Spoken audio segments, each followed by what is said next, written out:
अस्सलाम वालेकुम। ईरान के अंदर इस्माइल हनिया की शहादत, जो हमास के सरबराह और फ़लस्तीन के वज़ीर आज़म भी रहे 2006 के अंदर, बहुत बड़ा वाक़या पूरे मिडल ईस्ट की पॉलिटिक्स का ऊपर इसका बहुत ज़्यादा असर पड़ेगा। पूरे इस इलाक़ाई सियासत के ऊपर इसका बहुत असर पड़ेगा। जो सिक्योरिटी सिचुएशन है इस इलाके की, यकसर तब्दील हो सकती है। और ईरानी सरज़मीन के ऊपर ये पहला वाक़या नहीं है, क्योंकि पासदारान इंकलाब के कुछ जनरल्स की असैसिनेशन पहले हुई, फिर अभी हाल ही में सदर इब्राहिम रईसी, जिस तरीके से उनका हेलीकॉप्टर हादसा हुआ, उससे भी कुछ शुबहात हुए कि इसके अंदर कुछ टेररिज्म या कोई कॉन्स्पिरेसी इन्वॉल्व है, जिसके नतीजे में सदर के हेलीकॉप्टर को तो हादसा हुआ, बाकी 2 हेलीकॉप्टर जो थे वो सेफली उतर गए। लेकिन इस्माइल हनिया जिस तरीके से उनको तेहरान के अंदर शहीद किया गया, जो सदर की ईरानियन सदर की हल्फ बर्दारी की तकरीब के लिए वहाँ मौजूद थे, वहीं से मिसाइल हमला होता है। और जो शुबहात हैं वो ज़्यादा इसराइल की तरफ या जूश कॉन्स्पिरेसी की तरफ जाते हैं। इसको बड़े तरीके से ईरान को इन्वेस्टिगेट करना पड़ेगा, लेकिन इसके जवाब में जो भी कार्रवाई होगी, वो जो दर्जा हरारत है वो एक स्टेप ऊपर ही जाएगा। फ़लस्तीन और गज़ा की जो सूरत हाल है वो हमारे सामने है। 40,000 शहादतें, जिसमें बड़ी तादाद में औरतें और बच्चे अपनी जानें अल्लाह ताला की राह के अंदर वो कुर्बान कर चुके हैं। लेकिन वहाँ पर मुस्लिम दुनिया का रोल, अमेरिका का रोल, वेस्ट का रोल, वो एक साइलेंट स्पेक्टेटर का है। बल्कि ये कहना चाहिए कि वो इसराइली एग्रेशन को जस्टिफाई करते हैं कि वो जो कर रहे हैं ठीक कर रहे हैं। तो इसके नतीजे में जो ये अभी रिसेंट वाक़या है, क्या होगा, इसके प्रोग्राम में अपने मेहमानों से इसके ऊपर राय लेंगे। लेकिन पाकिस्तान को भी बड़ा संजीदगी के साथ इसके फॉल आउट के ऊपर गौर व फिक्र करना चाहिए। ईरान हमारा नेक्स्ट डोर नेबर है, जो भी सिचुएशन डेवलप हो उसके इस पूरे इलाके के ऊपर असरात मुरतब होंगे। प्रोग्राम के आगाज़ में हमारे साथ मेहमान शख्सियत हैं एजाज़ चौधरी, पाकिस्तान के साबिक सेक्रेटरी ख़ारजा हैं। एजाज़ चौधरी साहब, आपको खुश आमदीद कहता हूँ। ये जो इस्माइल हनिया की शहादत है, इसको आप कैसे देखते हैं और इस पूरे ख़ित्ते की सूरत हाल के ऊपर इसके क्या असरात मुरतब हो सकते हैं? इसराइल की तरफ से ये दूसरी बड़ी कोशिश है कि किसी तरीके से जंग का दायरा वसी किया जाए और ईरान को इसमें मुलव्वस किया जाए, शामिल किया जाए। उसकी बड़ी वजह तो यही है कि पूरी दुनिया में इसराइल की जानिब से गजा में जो इंसानी हकूक की पामाली है, उस पर एक आम जो राय आमा है उनके खिलाफ है इसराइल के। तो चुनाचे वो दबाव हटाने के लिए चाहता है कि किसी तरीके से जंग का दायरा फैले। और पहले उसने दमास्कस में किया ये वाकया, और अब ये कहीं ज्यादा ज्यादा संजीदा तरीके से ये उसने ये प्रोवोकेशन की है। और मेरे ख्याल में ईरान के ऊपर अब यकीनन ये एक किस्म का दबाव आ गया है कि वो उस तरह जवाब दे। पहली बार भी उसने जवाब दिया और ईरान के सारे डिफेंसेस तोड़कर मिसाइल पहुंचाया अपने एक डेस्टिनेशन पर इसराइल के अंदर। तो अब भी ईरान जो है वो कोई कोई ना कोई कदम तो जरूर उठाएगा, और उनके रहबर ने भी कहा है कि बड़ी हम इसको पनिशमेंट देंगे।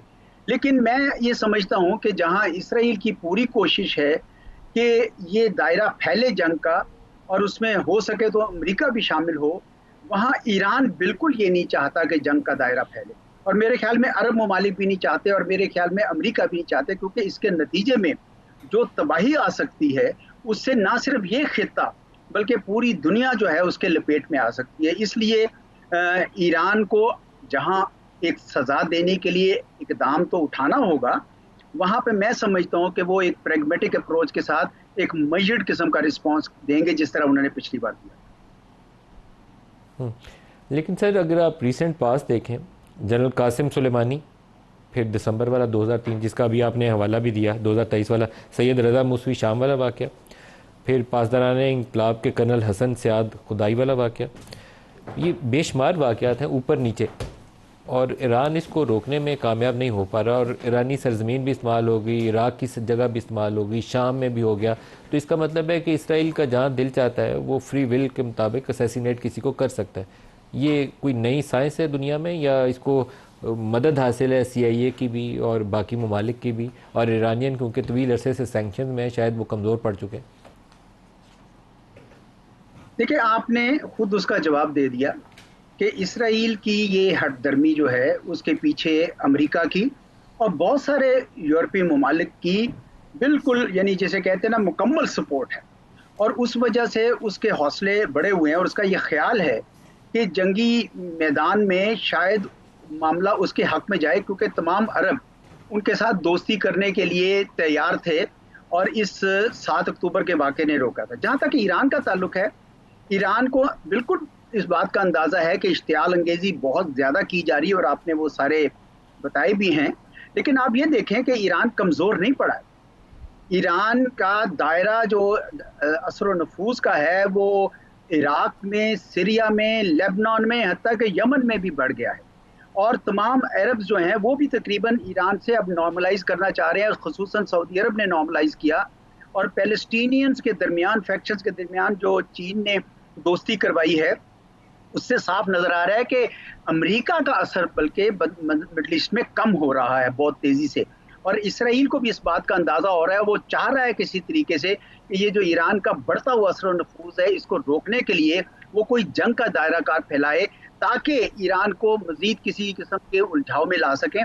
तो ये मुझे नहीं लगता कि ईरान कमजोर हुआ है, बल्कि ईरान की ताकत बढ़ गई है। और खुसूसन पिछली मरतबा जब इन्होंने किया था उस वक्त भी बढ़ी थी, और आज भी इसराइल को तैयार रहना चाहिए, क्योंकि जंग इसके जो उसके मजमूम अज़ाइम हैं कि गाजा में किसी तरीके से सारे फ़लस्तीनियों को या मार दिया जाए या बाहर भेज दिया जाए ताकि ग्रेटर इसराइल बन सके, मेरा नहीं ख्याल कि वो मुमकिन हो सकेगा जब तक ईरान वहाँ पे अपने पाँव पे खड़ा है। और ईरान को इतनी हल्की ताकत मत समझिए, 2,500 मिलियन स्क्वायर किलोमीटर का मुल्क है और उसके अंदर जो उसकी आबादी है और बड़ा वसाइल हैं, इतने आराम से सिर्फ सैंक्शंस की वजह से ईरान को ढाना मेरे ख्याल में इतना आसान नहीं होगा।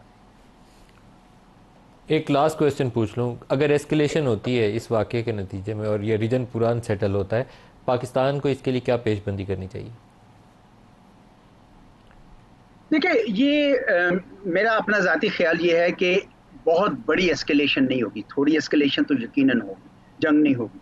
लेकिन अगर खुदा ना खास्ता जंग का दायरा उस तरफ फैलता है तो यकीनन आपकी बात दुरुस्त है, क्योंकि सबसे बड़ा जो खतरा है कि कहीं ये जंग न्यूक्लियर जंग में तब्दील ना हो जाए। और ये सारी ताकतें करीब करीब हैं और अंधाधुंध जंग में कुछ भी हो सकता है। तो ऐसे में पाकिस्तान को भी तैयार रहना चाहिए अपने तमाम तर उसके से। लेकिन पाकिस्तान जंग में शरीक नहीं हो सकता है किसी तरह से भी, क्योंकि पाकिस्तान की फ़लस्तीन के साथ हमेशा हमायत रही है, खड़ा है रहा है साथ। आज तक जब बहुत सारे अरब ममालिक ने भी इसराइल को रिकग्नाइज किया, पाकिस्तान ने नहीं किया है। और उसकी वजह यह कि पाकिस्तान आज भी उनके साथ खड़ा है, इमदाद भी भेजना चाह रहा है। लेकिन जंग में शामिल होने का फैसला बहुत बड़ा फैसला होगा। पाकिस्तान को दिफाई लिहाज से तैयार होना चाहिए और किसी प्रोवोकेशन में शामिल नहीं होना चाहिए, क्योंकि ये पाकिस्तान की बराह रास्त जंग नहीं है। ये जंग बहरहाल हमें ईरान का साथ देना होगा, लेकिन ये बराह रास्त पाकिस्तान की जंग नहीं है। एजाज चौधरी साहब, फॉर्मर सेक्रेटरी, बहुत शुक्रिया आपने हमें ज्वाइन किया।